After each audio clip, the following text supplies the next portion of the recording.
Помогите, нас грабят. Нас грабит игровая индустрия и последние игровые тенденции. Привет, с вами Гуцу, и сегодня хочется поговорить о наболевшем. Присаживайтесь поудобнее, вам будет о чем поразмышлять. Ни для кого не секрет, мир игровой индустрии меняется, от подражания создания игр до более изящных маркетинговых фишек. Если первое можно оправдать тем, что жизнь дорожает и с каждым годом, соответственно, разработка и продажа игр соблюдает эту же тенденцию, то более жесткий маркетинг не лезет ни в какие ворота. Сейчас я объясню, о чем хочу сказать. Совсем недавно, когда я был простым игровым обывателем, и игры для меня были не более, чем вечерняя йога перед сном, вся игровая индустрия проходила мимо меня. Вся внутрянка не имела никакого значения. Услышал об игре, увидел дату выхода, забыл до момента выпуска. Что происходит с игрой, какие издания продаются и прочие мелочи меня не волновали. Буду честен, no cash,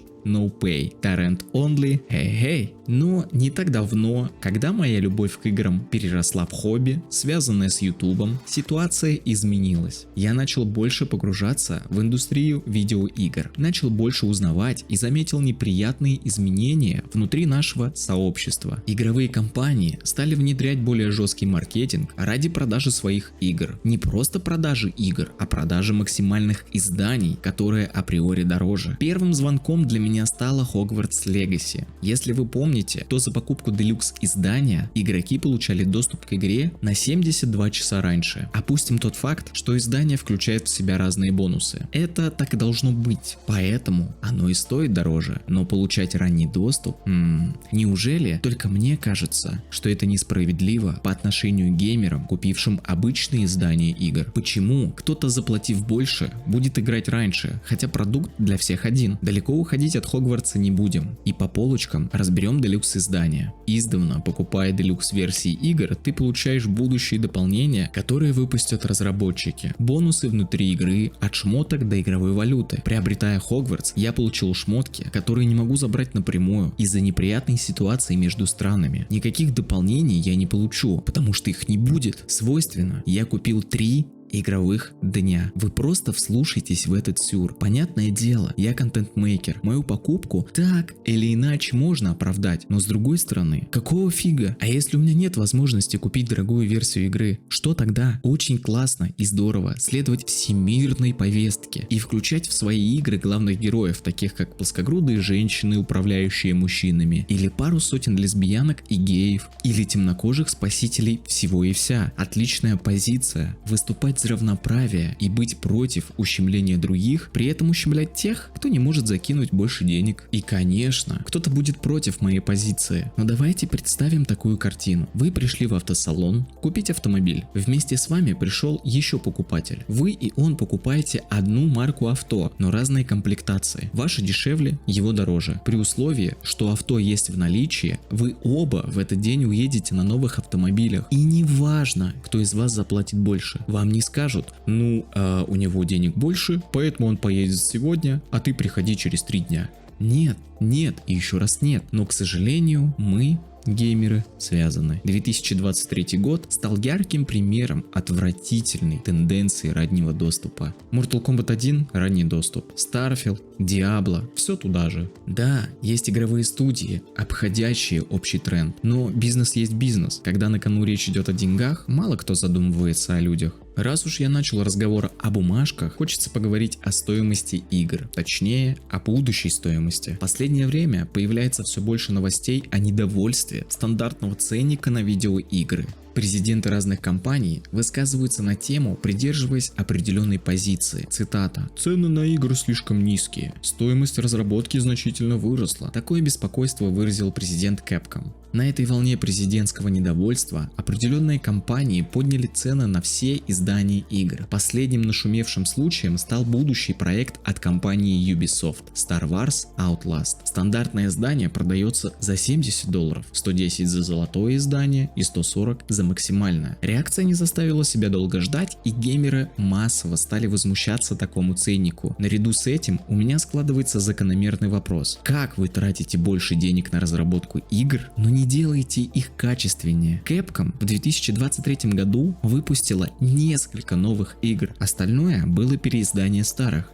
Ubisoft — это вообще отдельная история. Они занимаются тем, что выпускают один и тот же Far Cry, только в разной стилистике, один и тот же Assassin, только в разных эпохах. Правда, это называется разработкой? Я не игровой журналист, и не программист, и не эксперт в создании игр, и все же уверен, что разрабатывать игру на готовом скелете куда дешевле и проще, чем создавать с нуля. Еще одним гвоздем в крышку гроба стало высказывание главы Take-Two. Цитата: «Когда дело доходит до ценообразования на развлекательный контент, его стоимость должна представлять собой цену часа, помноженную на ожидаемое качество проведенных в игре часов». Собственно, а кто будет выступать в качестве регулятора отношений часа игры и проведенной в ней времени? У вас будет создана экспертная команда из 100 человек, вы проанализируете прохождение каждого и высчитаете среднее время, умножите его на цент и прочие математические формулы. Я RDR 2 прохожу уже 3 года. По-вашему, я должен платить каждый год? Или разом заплатить $400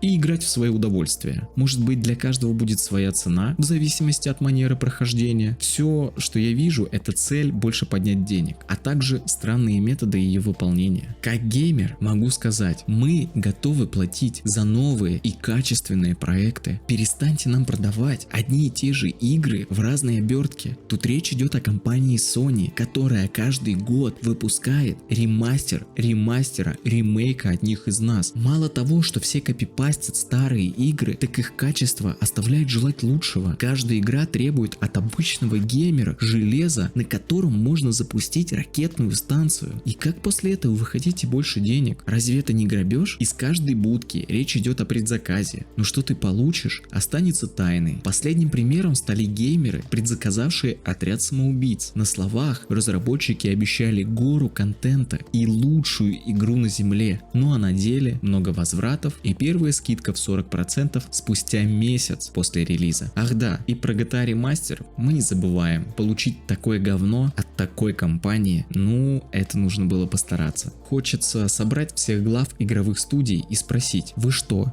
охуели? Почему вы позволяете выпускать себе посредственные и неоптимизированные проекты? У вас что, нет тестировщиков? Каждый раз после обсеров мы слышим от вас извинения. Вы обещаете все исправить в ближайшее время. Говорите о том, что не хотели подводить любимую аудиторию. Так зачем подвели? Неужели нельзя перенести игру, но в итоге выпустить качественный продукт? Если вы так относитесь к нам, давайте мы сами будем выставлять цену вашим шедеврам. Что мы получили, оценили, за качество заплатили. Тогда ситуация изменится. Каждый проект будет вылизан от и до. Предзаказы уберем, чтобы вы не радовались раньше времени, и восстановится порядок. Тогда и плюшки за дорогие издания станут более приятные от вас, чтобы подкупить нас. Мы забудем о всех цифровых артбуках, которые никто и никогда не скачивает. И возможно, справедливость восторжествует. Каждый год мы слышим истории о сложности в разработке игр. Новые проекты должны продаваться дороже. А что со старыми? Почему они дорожают? Подхватив тенденцию, Sony повысила стоимость своих старых проектов. Речь идет о разработке новых, повторю, новых игр. Чем старые заслужили более высокую стоимость? Какие затраты несут компании, чтобы с такой легкостью дирижировать ценниками? В противовес можно поставить скидки и с уверенностью сказать, в дни распродаж можно хорошо сэкономить. Только это действительно так? Уже не раз были случаи, когда стоимость видеоигры повышалась, а во время ближайшей распродажи опускалась и продавалась по цене до подорожания. И где, спрашивается, мы экономим? Дальше хочется затронуть тему донатов. В каждый второй проект разработчики пытаются запихнуть разные предметы, покупка которых может опустошить твой кошелек в мгновение. Купи плащ, штаны, кепку, купи валюту, купи кристаллы, купи все, что мы тебе продадим. А потом вспомни, как мы говорили, что заботимся о своем комьюнити.